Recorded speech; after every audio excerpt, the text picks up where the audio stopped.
오늘 하나님께서 우리에게 주시는 말씀은 사도행전 2장 1절에서 4절, 10장 44절에서 48절까지의 말씀입니다. 신약성경 188쪽, 206쪽입니다. 봉독하겠습니다.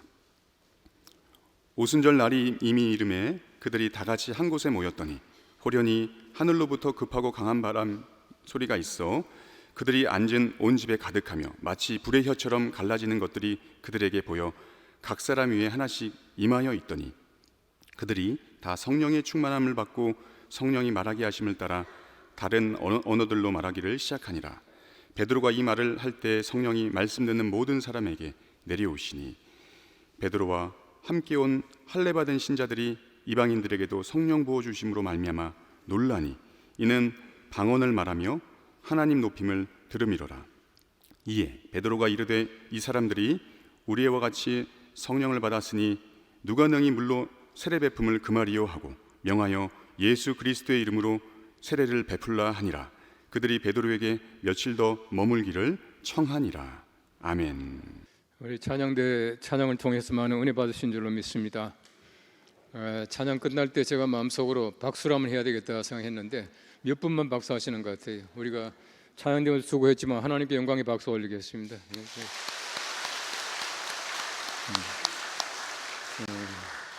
사람이 박수 받는 것이 아니라 하나님께서 받으신 줄로 믿습니다. 성령 강림주를 맞이합니다. 성령 강림주일이라고 하는 것은 우리 예수님이 승천하신 다음에 오순, 그러니까 50이죠. 50일 지난 다음에 하나님께서 우리들에게 선물로 주신 귀한 성령을 받는 날입니다. 성령 강림이라고 하는 것은 굉장히 중요한 몇 가지 의미가 있습니다.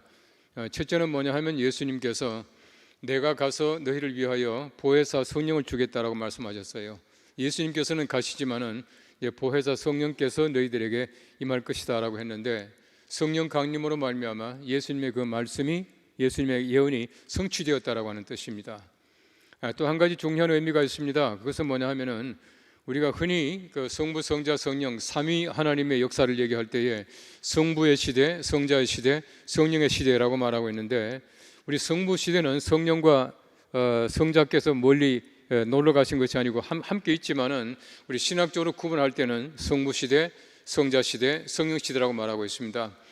성령 강림으로 말미암아 성령 시대가 시작이 되었다, 그렇게 말할 수가 있습니다.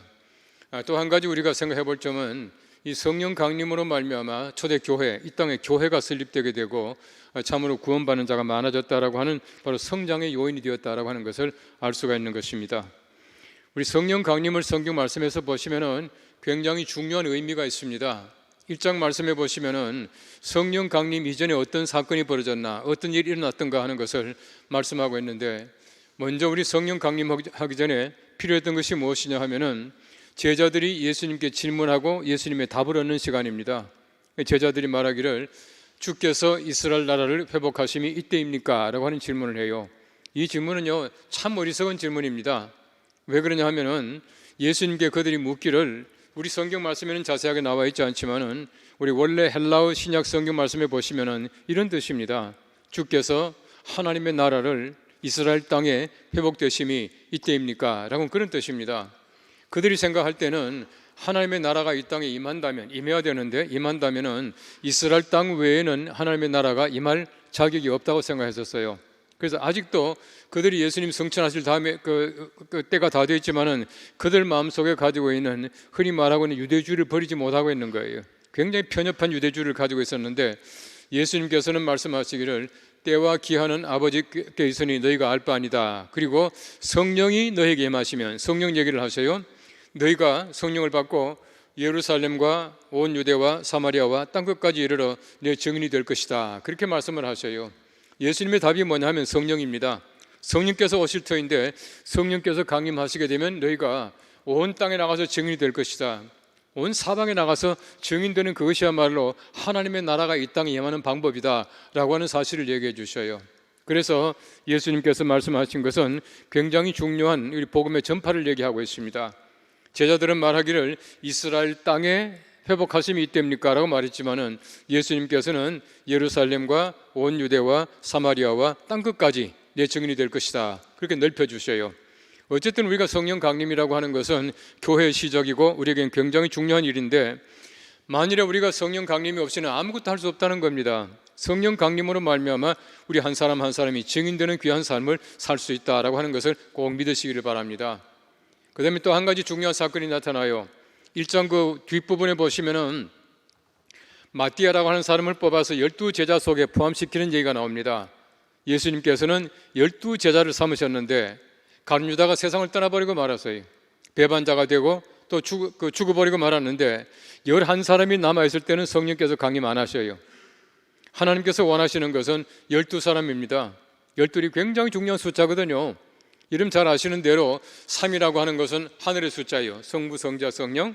4라고 하는 숫자는 땅의 숫자입니다. 동서남북. 그래서 3과 4를 곱해 놓으니까 12이 되는 거예요. 곱했다라고 하는 것은 완전한 숫자입니다. 그래서 12이라고 하는 숫자를 완전수 혹은 만수, 꽉 찬 숫자라 말하는데 더 이상 필요 없는 숫자예요. 또 모자라도 안 되거든요. 그래서 12제자 가운데 한 사람 모자라니까 한 사람을 뽑아서, 마띠아를 뽑아서 12제자의 수에 가입하게 하니까 12이 되니까 성령께서 강림하셔요. 여러분 잘 보시면은 성령 강림 이전에도 굉장히 중요한 준비가 있습니다. 그것이 뭐냐 하면은 우리가 숫자 채우는 준비예요. 우리의 마음의 숫자를 채우고, 우리 가정의 숫자를 채우고, 우리 교회 숫자를 채우고, 이것이야말로 성령께서 강림하실 수 있는 귀한 텃밭이 된다, 터전이 된다, 그렇게 말씀하고 계시는 것이에요. 어쨌든 오늘 성경 말씀해 보시면은 사도행전 2장 말씀에서는 120명이 모여서 기도하는 가운데 성령께서 강림하셔요. 오늘도 저희가 10장 말씀 읽었습니다만은 10장 말씀해 보시면은 베드로가 가이사라의 고넬료 집에 가서 말씀을 전하는 가운데 성령께서 강림하셨다, 그렇게 말하고 있거든요.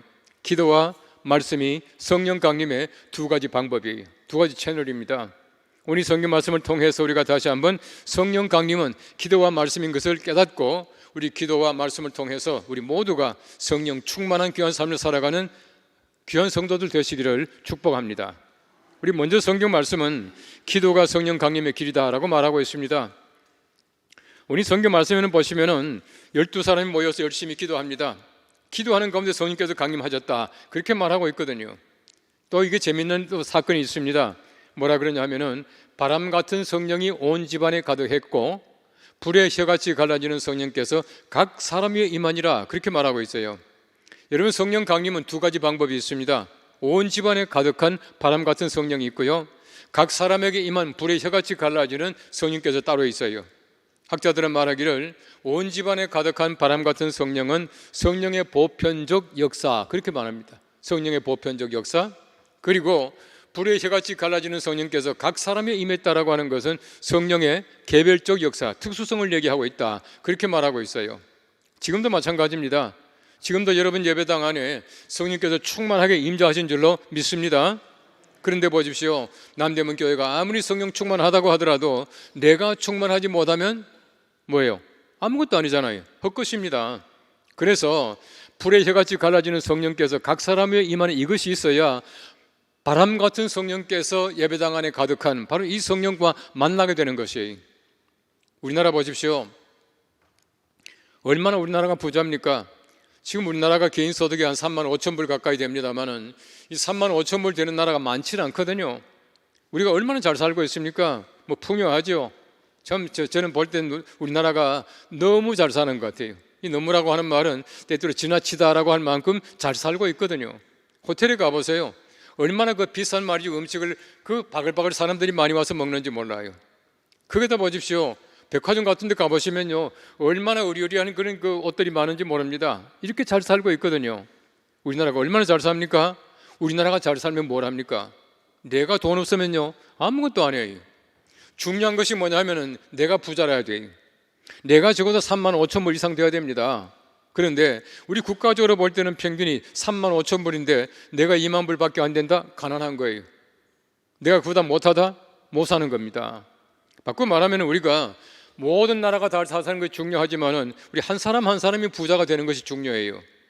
불의 혀같이 갈라지는 성령께서 각 사람 위에 임해야 여러분의 교회가, 여러분의 가정이 성령 충만할 줄로 믿으시기 바랍니다. 이게 가장 중요한 것이에요. 열흘 전입니다마는 강원도 양양이라고 하는 곳에 큰 산불이 났어요. 여러분 신라 천년 고찰이라고 말하고 있는 낙산사가 홀랑 다 타잖아요. 텔레비전 나오는데 보니까요 얼마나 잘 타는지 몰라요. 신나게 타더라고요. 여러분 절간 신나게 탄다 해서 미안합니다만은 얼마나 잘 타는지 몰라요. 그날 그 TV를 보니까 뉴스 시간에 소위 말하는 그 바람 속도가 얼마나냐면은 초속 42km예요. 초속이. 바람이 부니까 말이죠. 금방 그 모든 게 다 타지 않습니까? 만일에 바람이 불지 않았더라면 그렇지 않았을 겁니다. 그런데 바람이 불게 되면요 엄청나게 잘 타요. 우리가 마찬가지예요. 이런 바람 같은 성령이 불 같은 성령을 만나야 화력이 몇 배나 강해진다는 거예요. 그렇지 않으면요 타다 말아요. 성령 충만이 아니라 성령 오다 꺼져버린다는 얘기입니다. 여러분들이 바람 같은 성령 이미 온 방 안에 가득했는데 여러분 한 사람 한 사람이 성령으로 충만함으로 말미암아 여러분의 교회가 여러분 개인이 성령 충만한 귀한 삶을 살 수 있게 되기를 축원합니다. 역대하 7장 말씀해 보시면은 굉장히 소중한 말씀이 나와요. 역대하 6장 말씀은 솔로몬이 성전에 봉헌 기도입니다. 성전을 다 만들고 나서 기도를 해요. 장시간의 기도를 다 마치고 나니까 7장 1절 말씀이 이렇게 말하고 있습니다. 솔로몬이 성전 봉헌의 기도를 마침에 하늘에서 불이 내려와서, 그렇게 말하고 있어요. 하늘에서 불이 내려와서 모든 재물을 다 살랐다, 그렇게 말하고 있거든요. 기도를 마치게 되자 하늘에서 불이 내려왔습니다. 여러분 구약 성경 말씀이 말하고 있는 불이라고 하는 것은 요즘 우리가 말하는 성령이에요. 기도 끝나게 되자 성령이 강림했다는 그런 뜻입니다. 기도는 성령을 초청합니다. 날마다 우리 기도로 말미암아 하나님의 거룩하신 성령을 초청할 수 있는 우리가 될 수 있기를 바랍니다. 제가 총회를 섬기면서 각 나라 가서 이제 총회를 많이 방문했습니다. 대만을 방문했었는데 대만에 가서 어떤 우리 장로교회의 유력한 지도자 한 분을 만났어요. 그분이 저하고 이런저런 얘기를 하다가 참 재미있는 얘기를 해요. 자기가 볼 때는 일본 교회와 대만 교회와 한국 교회가 각각 특징을 가지고 있다. 자기가 볼 때는 일본 교회는 바이블 스터디 처치, 성경 공부하는 교회다, 그렇게 말하더라고요. 정말 그게 옳은 것 같아요. 왜냐하면 일본은 전체 국민 가운데 기독교인이 1%가 안 돼요. 1%가 안 되지만은 그 가운데서 세계적으로 걸출한 성경학자를 많이 배출해요. 성경 공부를 많이 하는 것 같아요. 그런데 그분이 말하기를 대만 교회는 싱잉 처치, 노래하는 교회입니다, 그러더라고요. 얼마나 찬송을 많이 하는지요. 1시간 예배 드리는데 제가 이제 설교를 했거든요. 제가 영어로 짤막하게 설교를 하고 또 이제 그분이 통역을 하고 하는데 제가 이제 설교를 한 7, 8분 했을 거예요. 왜냐하면 길게 못 해요. 찬송을 너무 많이 불러요. 불러도 너무 많이 부르거든요. 1시간 예배하는데 찬송을 7번, 8번 불러요. 설교 시간은요 기껏 해봤자 10분, 15분이에요. 그 대만 가서 목회하기 괜찮겠더라고요. 설교가 짧아요. 어쨌든 보십시오. 그런 교회가 대만 교회다. 그분이 말하기를 한국 교회는 praying church, 기도하는 교회입니다, 그렇게 말하더라고요. 얼마나 감사합니까? 얼마나 또 마음속에 송구한지 몰라요. 정말 우리 한국 교회가 기도하는 교회인가? 우리가 정말 많은 사람들이 볼 때 한국 교회는 기도하는 교회입니다, 기도 열정을 가지고 있습니다 라고 말하지만은 정말 한국 교회가 기도하는 교회인가? 우리 스스로가 한번 반성해 볼 필요가 있겠다라고 생각이 들었어요. 어쨌든 기도라고 하는 것은 얼마나 중요한 하나님의 도구이며 우리가 하나님 앞에 아뢰일 수 있는 유일한 도구가 기도예요. 날마다 우리가 하나님 앞에 기도 많이 할 수 있게 되기를 바랍니다. 성경 말씀 보시면은 하나님께서 소돔과 고모라 멸망시키는 그 장면을 자세히 읽어보시면은 참 놀라운 장면이 나타납니다. 하나님께서 이렇게 말씀하셔요. 내가 내 마음에 품은 뜻을 아브라함에게 숨기겠느냐, 그렇게 말씀하시더라고요. 하나님이 누구십니까? 하나님께서 만유의 주이신데, 만물의 주인이신데 소돔과 고모라가 너무 죄가 많아서 하나님 보시기에 멸망받을 만하면은 멸망시키면 그만이에요. 근데 하나님께서 말씀하시기를 내가 내 마음에 품은 뜻을 아브라함에게 숨기겠느냐, 그렇게 말씀하셔요. 이 말이 무슨 말입니까? 아브라함에게 다 얘기하는 거예요. 아브라함아, 이 소돔과 고모라 더러워서 못 보겠다, 어떻게 하면 좋겠냐? 하나님께서는요 아브라함과 대화의 관계예요. 늘 말이 통하는 관계예요. 여러분, 말이 통하는 관계라고 하는 것이 기도하는 관계입니다. 우리가 하나님과 기도하게 될 때 하나님께서 나와 말이 통하는 관계가 될 수 있지 않습니까? 또 한 가지는 뭐냐면 하나님께서 아브라함에게 소돔과 고모라 멸망시키지 말아달라고 기도하기를 기대하고 계셔요. 얼마나 중요한 얘기입니까? 그때 아브라함이 말합니다. 하나님, 만일에 소돔과 고모라에 의인 50명 있다면 어떻게 하시겠습니까? 잘 보십시오. 하나님께서 응답하셔요. 내가 의인 50인으로 말미암아 멸망시키지 않겠다 말씀하세요. 응답이 됐어요. 기도가 응답이 되었습니다. 아무리 찾아봐도 50명이 없잖아요. 다시 기도합니다. 하나님, 만일에 45명 있다면 어떡하시겠습니까? 하나님께서 말씀하시기를 45명으로 말미암아 멸망시키지 않으리라. 또 응답했어요. 40명, 30명, 20명, 10명까지 하나님께서 한 번도 거절한 적이 없어요. 근데 왜 멸망당했습니까? 하나님께서는 응답하셨지만은 사람 편이 준비가 안 되어 있는 거예요. 다시 말하면 의인 10명이 없는 겁니다. 하나님이 아무리 응답하신다고 하더라도 우리 편의 준비가 안 되면 성취되지 않아요. 이 기도라고 하는 것은 그냥 말로 하는 것이 아니라 우리 온 몸을 하는 겁니다. 삶에서 하는 것이에요. 하나님, 우리 사업 잘 될 수 있도록 해주십시오 라고 기도하고 나서는 매일 골프 치러 다니면 잘 되겠습니까? 그냥 안 되는 게 정상이에요. 다시 말하면 우리 기도라고 하는 것은 온 몸을 가지고 생활로 하나님께 기도 드리는 겁니다. 그래서 소돔과 고모라가 멸망당한 것이에요. 근데 보십시오. 하나님께서는요, 아브라함이 소돔과 고모라 멸망시키지 말아달라고 하나님께 기도하는 동안 하나님께서 멸망시키지 않고 참아 계셔요. 굉장히 중요합니다. 우리나라 보십시오. 우리나라가요, 점점 얼마나 악한지 몰라요. 사회가 돌아가는 거 보십시오. 정치, 경제, 사회, 문화, 교육 어느 한 면도 편안한 게 없어요. 제가 볼 때는요, 멸망당할 만한 그 부분이 얼마나 많은지 모릅니다. 그게 잘 되잖아요. 참 잘 되잖아요. 외국의 경제학자들이나 외국의 정치학자들이 볼 때는 한국은 신비한 나라라 그렇게 말을 해요. 잘 될 게 하나도 없는데 잘 되는 나라가 대한민국이에요. 근데 잘 보십시오. 잘 될 게 없는 게 아니에요. 지금도 교회마다 성도들마다 나라 위해서 얼마나 기도하는지 모릅니다. 이게 우리의 무기예요. 이게 바로 우리나라가 잘 되는 무기라고 하는 얘기예요.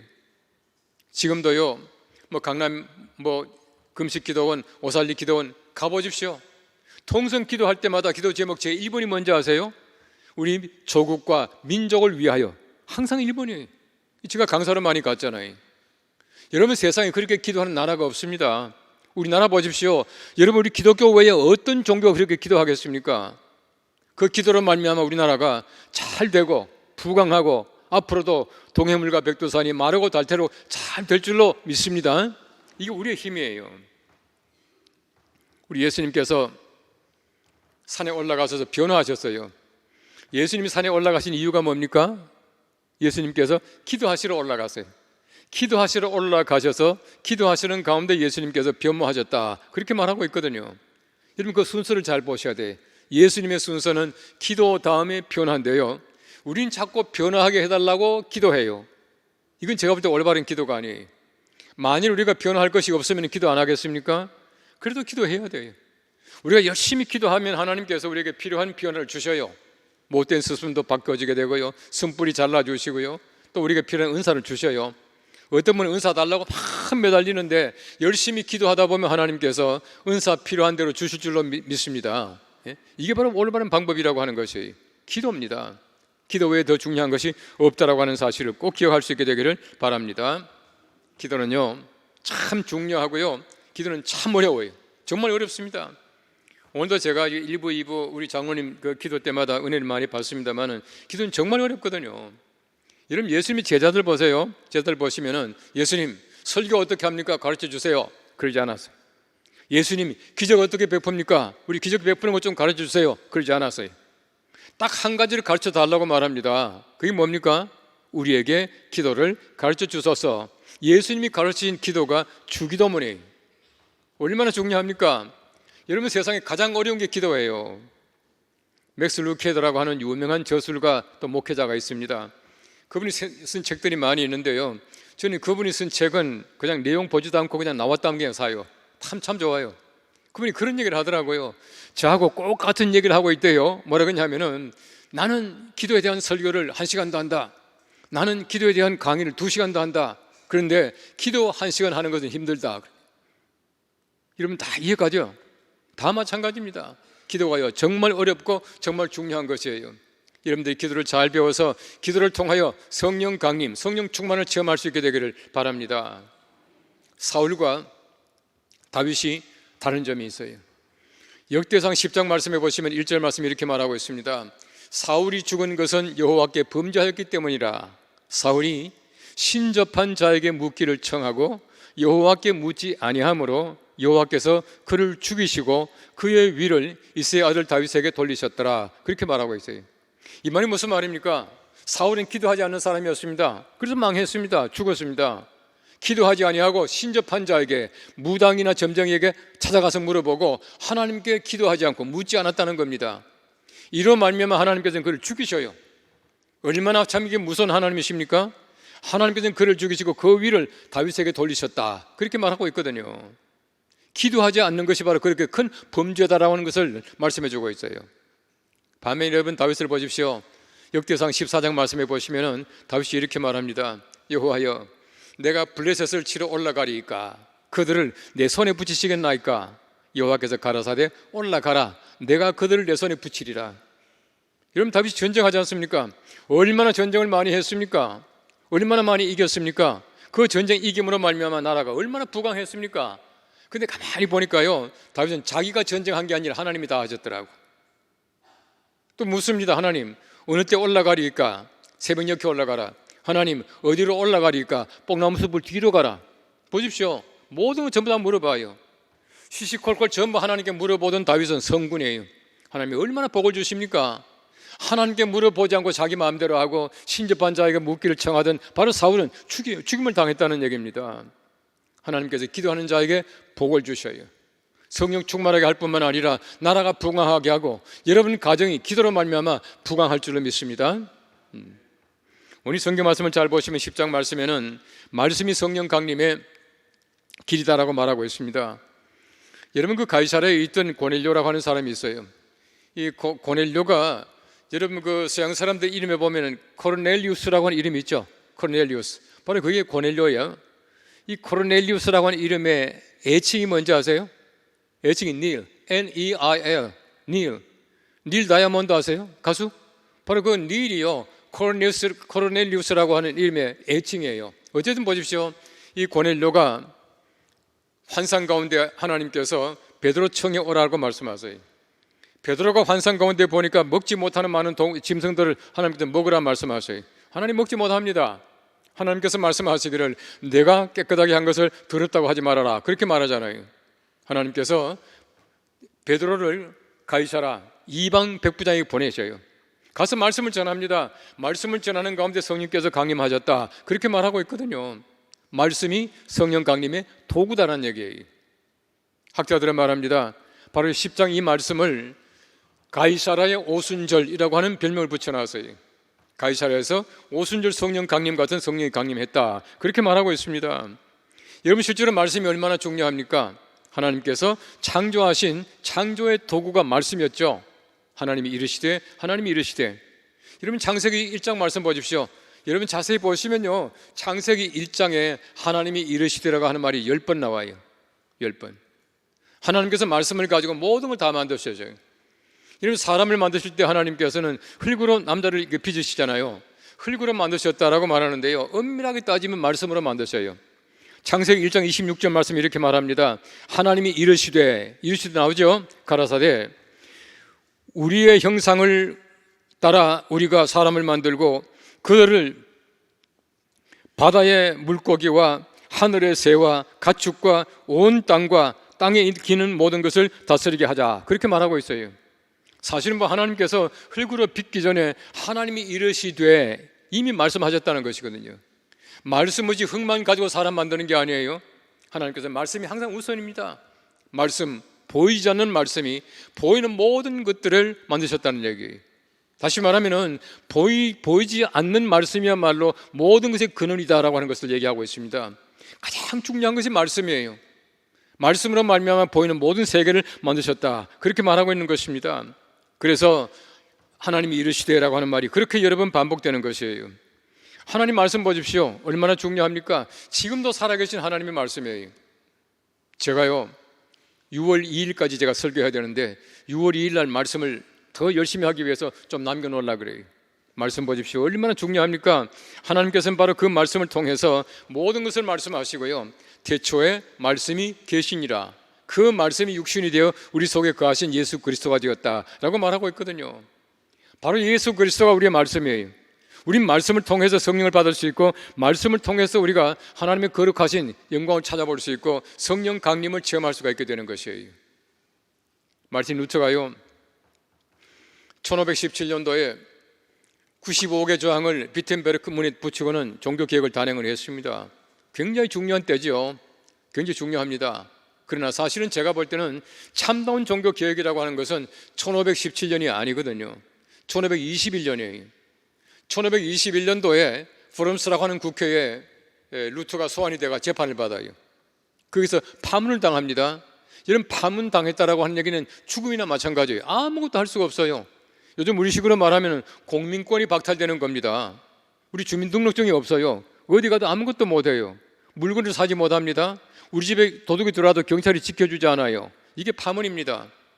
루터가 파문을 당하고 나니까 프리드리 2세라고 하는 그 선제후가요 마르틴 루터를 납치를 해요. 납치 극을 벌립니다. 납치한 척하고는 데려가서 자기 성에 데려가요. 그 성이 이제 바르트부르크라고 하는 성인데 이 바르트부르크 성에 데려가서 루터에게 한 방을 줍니다. 그 방에 들어가서 마르틴 루터가 수염을 기르기 시작을 해요. 위장하는 거죠. 그리고는 가명을 가져요. 자기 이름을 갖다 감춥니다. 마르틴 루터가 아니고 융커 웰크라고 하는 이름을 가져요. 그리고는 거기에서 열심히 성경 말씀을 번역합니다. 여러분 그때까지만 하더라도 성경책이라고 하는 것은 라틴어 성경이요, 헬라어요, 히브리어. 다시 말하면 일반 평민들이 보지 못하는 겁니다. 사제들, 소위 말하면 이 목회자들만 보는 성경책이었거든요. 그걸 마틴 루터가 독일어로 번역하잖아요. 독일어 성경을 9월 성경이라 말하는데 9월 달에 마감이 되어 가지고 이제 만들어서 발표를 합니다. 이게 바로 9월 성경입니다. 그때까지만 하더라도 목회자만 가지고 있던 성경책을 모든 사람, 평신도가 다 가지게 만들어요. 제가 볼 때는 그때가 진짜 종교개혁입니다. 말씀 없이는 종교개혁이 일어날 수가 없지 않습니까? 하나님 말씀, 성경책이 번역이 되어서 그들 손에 들려지게 될 때에 그들 한 사람 한 사람이 말씀을 통해서 성령 강림을 체험하게 되었다는 얘기예요. 얼마나 중요한 시기인지 모릅니다. 아마 남대문 교인들은 알렌에 대해서는 누구보다 더 잘 알 겁니다. 알렌이 한국 땅에 올 때가 몇 년도입니까? 1884년이에요. 4년. 1884년도에 알렌이 입국하게 되고 1885년도에 언더드와 아펜셀라가 들어오게 돼요. 그런데 참 묘한 거는요, 알렌 선교사가 한국에 들어오기 2년 전인 1882년도에 이 한국 땅에 이미 성경책이 들어와 있었어요. 얼마나 묘합니까? 그때 흔히 말하는 로스 번역이라고 하는 예수 선교 전서라고 하는 책이 있습니다. 성경이 있습니다. 이게 이미 들어와 있었어요. 그때에 지금은 심양이죠. 옛날에 봉천. 거기에서 이 존 로스라고 하는 선교사가 자기 처남인 존 맥킨타이어하고 같이 성경책을 번역하는데 한국 사람들이 여러 사람이 함께 동참을 합니다. 서상윤, 백홍준, 김진기, 이영백 이런 분들이 함께 성경책을 번역해서 서상윤 씨가 성경책을 가지고 한국 땅에 들어와요.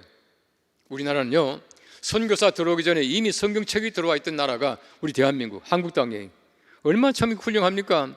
아무리 선교사가 훌륭하다고 하더라도 성경만 하겠습니까? 아무리 목사가 설교를 잘한다고 하더라도 성경책만 하겠습니까? 절대 그럴 수가 없어요.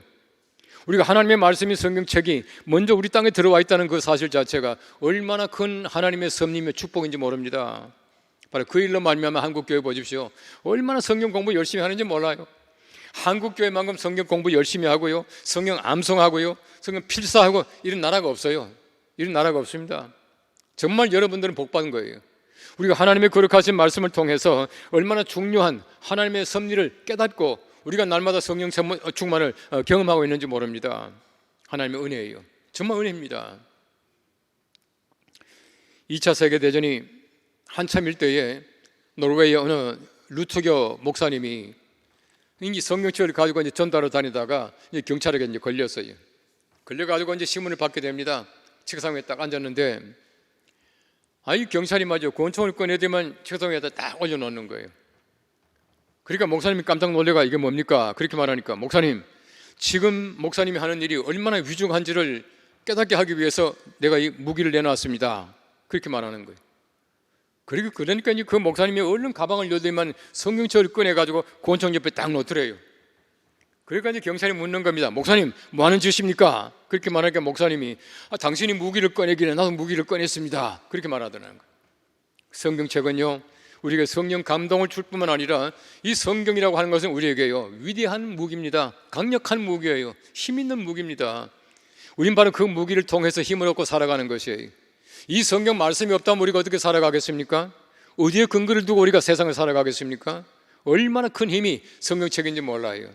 이 성경책 하나님의 말씀을 통해서 날마다 여러분의 삶의 무기가 될 수 있기를 바랍니다. 세상을 승리할 수 있는 귀한 무기가 될 수 있기를 축원합니다.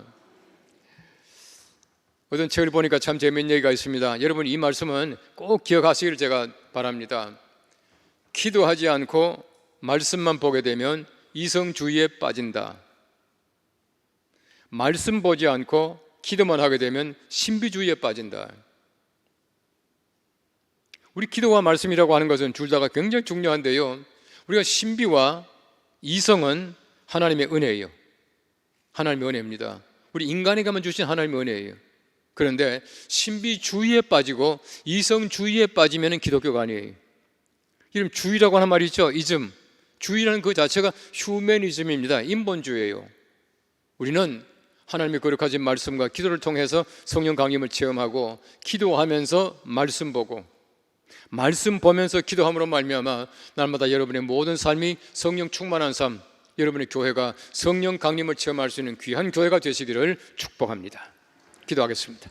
하나님 감사합니다. 성령 강림 주를 맞이했는데 우리 기도와 말씀을 통해서 성령 강림, 성령 충만한 귀한 교회, 귀한 성도들, 귀한 가정들 되게 하여 주시옵소서.